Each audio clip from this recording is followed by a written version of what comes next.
Eo amin'ny vaovao politika kosa indray dia ny talata faharoa ny volana May no anomboka amin'ny fomba ofisialy ny fitoam-pivoriana voalohany antenimera amin'ity taona 2024 ity.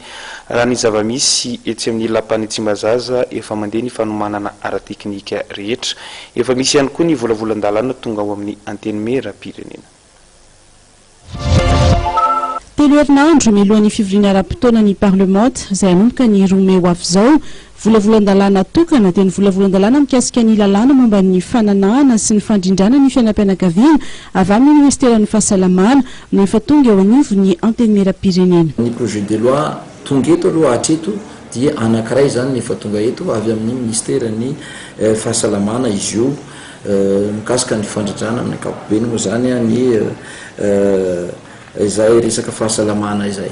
Misy ireo amin'ny ankapobeny zany ireo lalàna efa tonga tetỳ amin'ny antenimera pirenena fa araka ny fahafantarantsika moa zany dia iarahana manao zay zavatra zay amin'ny antenimera-olona ka dia mbola tsy tapaka tanteraka zany izy ireny fa arakaraka ny zava-misy eo ihany zany ny ahafahana mandroso azy amin'ny ordre du jour zany manaraka na ihany koa arakaraka n'izay zavatra isy eo ihany. Fa ny zavatra azo fehezina fotsiny zany dia zao hoe ny lalàna izay tsy mbola vita tanteraka nefa kosa mbola mipetraka ato dia araka ny lalàna dia azo atao mampandroso azy amin'ny session manaraka. Ny mpandraraha eo anivon'ny antenimera pirenena dia efa miomana tanteraka amin'ny fiatrehana ny fivoriana ara-potoana voalohany izay voatondro ny lalam-panorenana tanterahana ny talata voalohany amin'ny volana May.